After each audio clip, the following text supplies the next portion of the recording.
just to let people know like what's in this if they don't know, I guess you probably know there's multiple names for it. One of them's like it's like people call it a tea. It looks like it comes from, I have some notes here, from Psychotria viridis, as well as the stalks of Banisteriopsis capi vine. And I believe the reason that they have to use the vine as well. So there's actually, if people know about DMT, dimethyltryptamine, that's a hallucinogenic drug that you could take.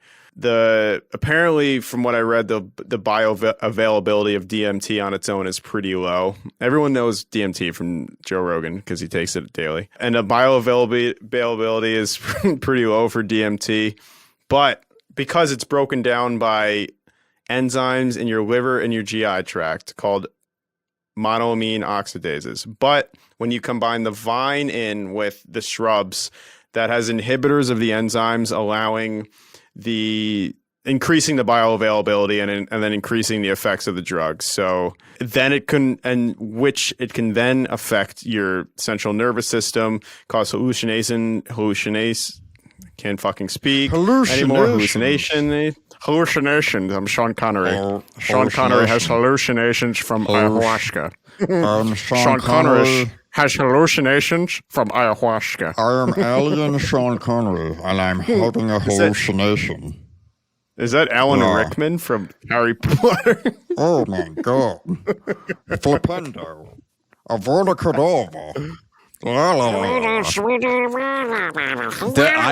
ayahuasca sounds like it could be a spell in Harry Potter? Flipendo. Ayahuasca. No, Hermione, don't do it. Oh, I have to do it.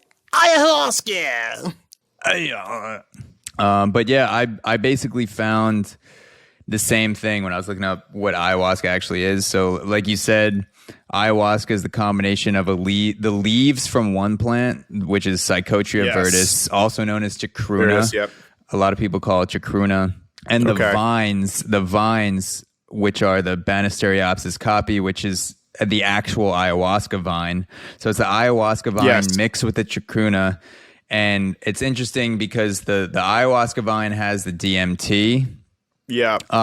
Sorry. The leaves, the chacruna, the chacruna, the Psychotria viridis has the DMT. But the thing is, the DMT, when it goes through your gut, it can't be processed. You don't actually get the psychedelic effects of DMT when you eat it. That's why a lot of people take DMT and they smoke it, the pure form of DMT, and it just like fucking blasts you off for 10 minutes and you come back down. Yeah. I saw a video of a guy who took DMT on YouTube, and he basically, after you inhale the second time, you basically shoot off like a fucking rocket ship, and it lasts for about 5 to 10 minutes in most cases, but you lose all concept of time. So you don't, like, to the people, to me, watching the video is 5 minutes, but to him, I don't know how long it's seen. But DMT in its purest form, when you smoke it, is basically like a rocket ship.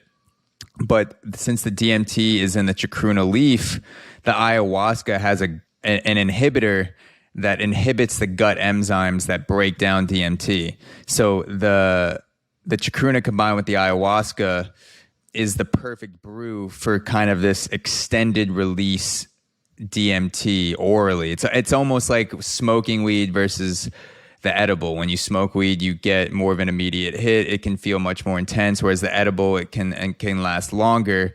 And so it's the ayahuasca brew is like an extended release DMT, where you drink it, it doesn't shoot you off like a rocket ship right away.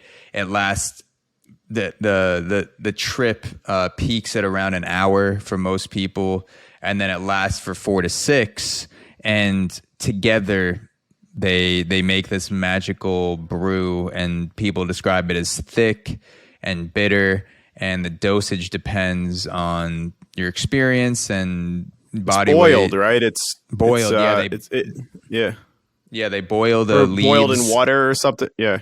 They boil the leaves and the vines, and sometimes they'll add other leaves to it too to enhance it. But the two main ingredients are the chacruna with the DMT, and then the ayahuasca vine, which has the enzyme to allow the DMT to be processed by your gut, go into your bloodstream, and then cross the blood-brain barrier, and that's when you start tripping.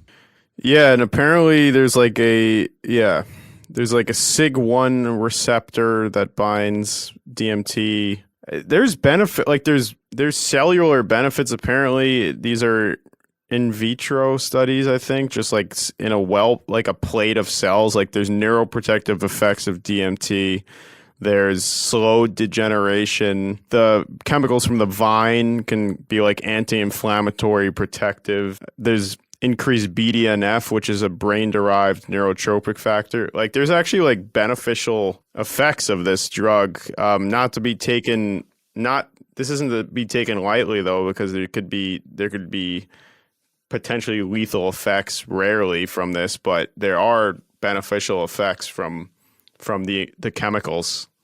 Yeah, there's actually, speaking of the beneficial effects, there's actually a study from Public Library of Science 1, that's the name of the journal, about the default mode network. And so the default mode network is associated, when you have overactivity, when you have hyperactivity in your default mode network, that's associated with depression, anxiety, and social phobias, social anxiety, things like that.